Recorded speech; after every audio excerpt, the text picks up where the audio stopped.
Hello everyone, I'm Görkem, and in this video I wanted to talk about another challenge that I came up with because I was struggling to find an internship this year and I have to find one.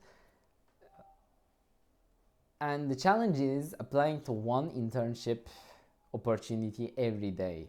Even though it may not be the one I am looking for or like the position I'm looking for, the internship, since I have to, I think after I get this internship done, I will be much more capable of applying to higher, like focusing my attention on applying to higher, not higher, bigger companies like Ubisoft, Riot,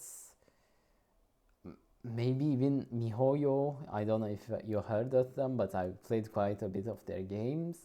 It's a gacha game company, but yeah, they have become quite big in the recent years. Not just Western, also like MiHoYo is a Eastern company, and also From Software. I really love Dark Souls and Elden Ring. I've played all of it, and Dark Souls likes in general. They're really fun, in my opinion. And well, before I get there, I think I need to start off somewhere because applying to these really high or like really big companies that offer internships without having worked on my CV or like resume and my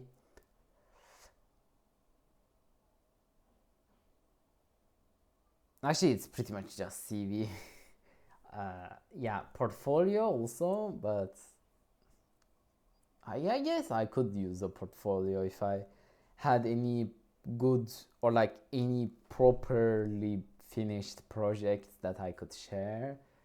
But I have nothing of that, nothing of the sort right now, and yeah, I shouldn't be expecting to get into big companies like that, and I haven't in a long while. But I am hopeful, and eventually, as this one internship succeeds, I think in the next year I can join a better internship, like a internship in a bigger company. My dream is to open my game studio. I might be a computer engineer, but I'm more interested in game development, and hopefully this challenge of sorts will help me get an internship fast because one of my like not one of my entrepreneurship class teacher actually said to apply to multiple ones. What he meant probably was you're not going to get this big company's acceptance for the internship, so you might as well soften your fall. I think that's what he meant, but I don't know what's the underlying, if he meant it or not. It felt like he tried to mean that to me, but mm, regardless of what it is, it will be something to put on my resume, and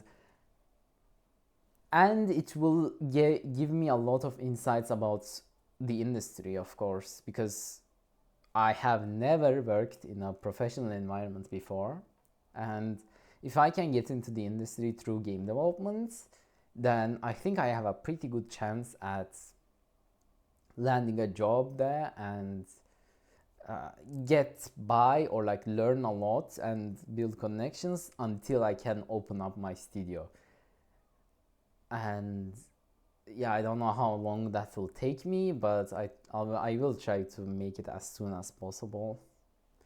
I'm just waking up in the third year because um, a bit of history. I got my first computer or laptop in 2019, so 5 years ago, and ever since then, like, okay, for the first 1 year, I didn't do anything because, well, I got my new laptop, so I'm going to play games on it, obviously. But after that, alongside playing games, I focused on like, of course, I got into university and computer engineering needs you to be coding usually. So I did that. I coded, but uh, mm, my interest was always in games, and while it was mostly playing them, I also was curious about the inner workings behind them, and it always felt like so complicated and cool that someone actually made this, and a lot of people are having a hard time understanding how it works, let alone how to make it. Which is, I mean, it's obviously it applies to all software stuff, but in games, you really experience it. You know, you are in that world, or like whichever game it is, and if it is a good game, obviously, it's really fun. And someday I hope to be that person that makes those complicated systems for people to enjoy. And that's all I wanted to talk about for today. Thank you so much for listening to me, and I'll see you soon. Bye bye.